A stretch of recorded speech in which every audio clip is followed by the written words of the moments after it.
todos e a todas.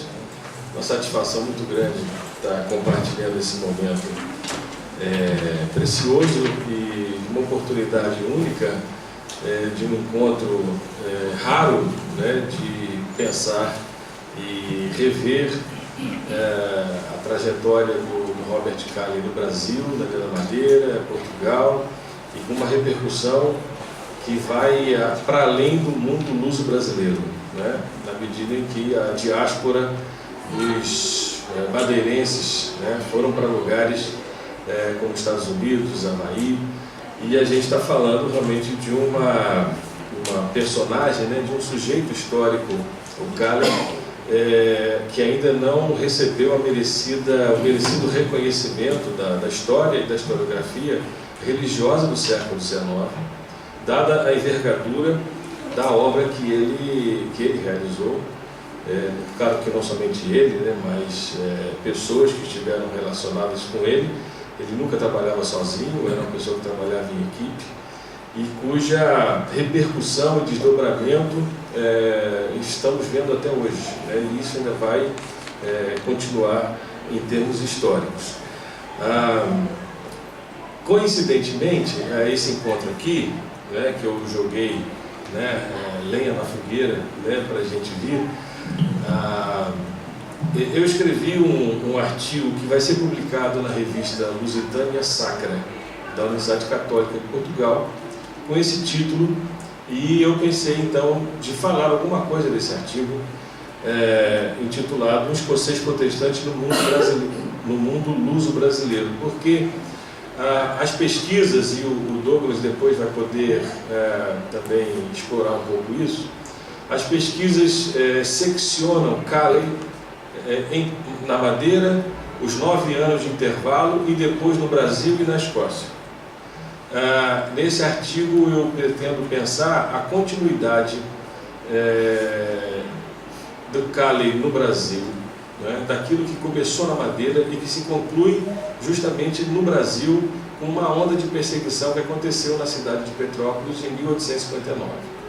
É essa a ideia de pensar a continuidade da obra de Calley e não seccionar, né, separar o Calley da Madeira e o Calley do Brasil, mas sim uma continuidade. Ainda mais que os madeirenses da diáspora, não é, que aconteceu, vêm para o Brasil, foram para o Brasil, aliás.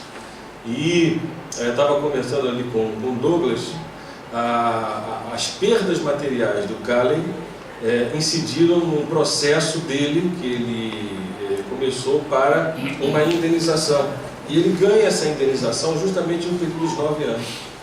E com parte dessa indenização ele vai financiar a vinda de madeirenses para o Brasil. E a perseguição que aconteceu na Madeira, não é a mesma, é claro, é outro contexto, um outro momento, o Império Brasileiro. Uma perseguição também vai acontecer no Brasil, com o clímax, o auge em 1859. Ele chega em 55, 4 anos depois já tem uma situação de perseguição. E a importância de 1859, primeiro, é que o olhar brasileiro que eu estou aqui projetando é que se fecha um ciclo, que é Madeira-Petrópolis, de um ciclo de perseguições. Segundo, a importância de 1859 para a história do Brasil é que as conquistas jurídicas que Calley vai angariar, porque em função das perseguições religiosas, ele vai fazer uma consulta a 3 grandes juristas brasileiros para discutir a questão da liberdade religiosa, da possibilidade da pregação protestante no Brasil. E os pareceres desses juristas foram favoráveis, num cenário muito hostil para a pregação do Evangelho no Brasil. Então, para a história da liberdade religiosa brasileira no Brasil, a inserção jurídica de Calley, né, a interferência jurídica foi fundamental.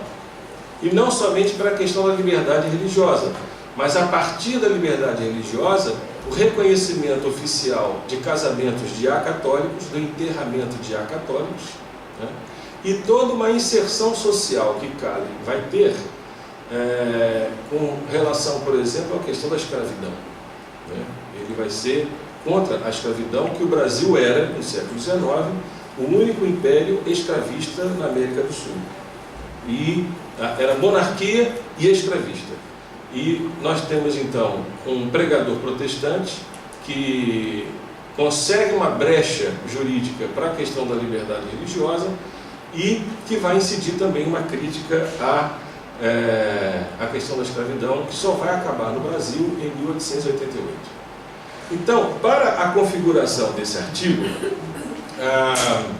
o que me chamou a atenção é que antes de Cali chegar no Brasil, ele chega em 1855, 10 anos antes, jornais brasileiros já noticiavam os conflitos na Madeira.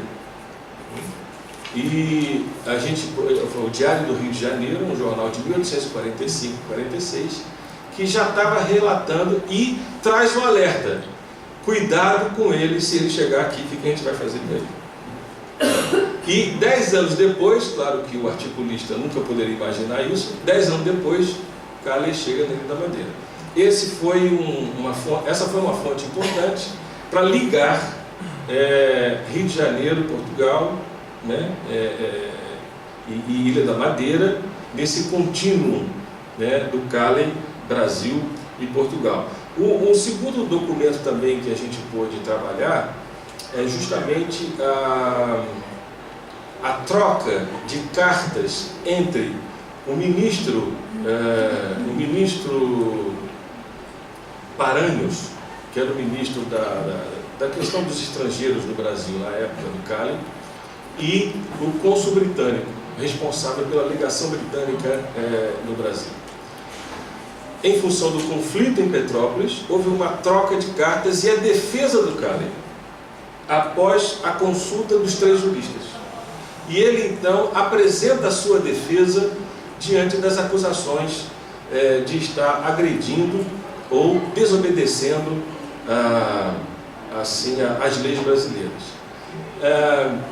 E com isso eu quero aqui encerrar minha fala da importância do papel do Cali nessa conjuntura histórica com relação à liberdade religiosa, mas também de alguém que sabia transitar e que aprendeu a transitar e a se relacionar politicamente, juridicamente e diplomaticamente diante dos conflitos da pregação do Evangelho. Ou seja, Cali construiu uma defesa jurídica e diplomática e também política para que o Evangelho pudesse ser pregado nas condições do contexto brasileiro. Não é à toa que esse livrinho que a gente publicou no Brasil, que é um livrinho de bolso para tentar publicizar e socializar mais o Cali, o subtítulo é Um Missionário Diplomata na Gênese do Protestantismo Brasileiro.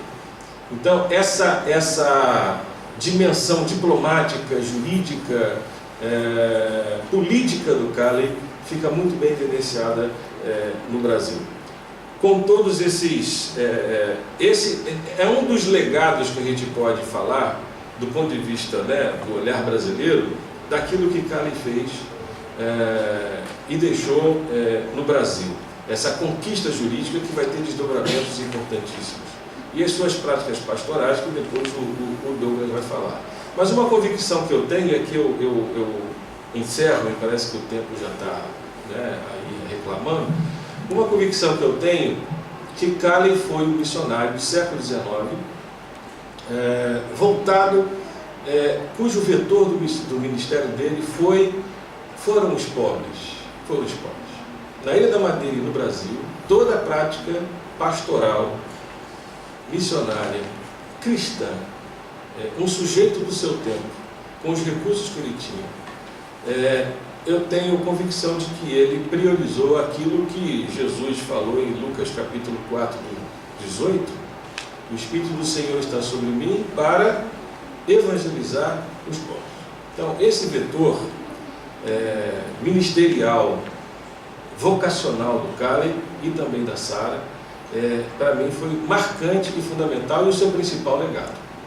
A prioridade que ele deu às populações desassistidas, pobres, tanto os madeirenses, né, da Ilha da Madeira, a maioria camponeses e lavradores, e no caso do Brasil, sim, as populações empobrecidas e também de escravos, ao ponto de prover ele, com seus próprios recursos, a vacinação de negros escravos no Brasil, que era coisa impensável em termos de política pública, de higiene pública no Brasil.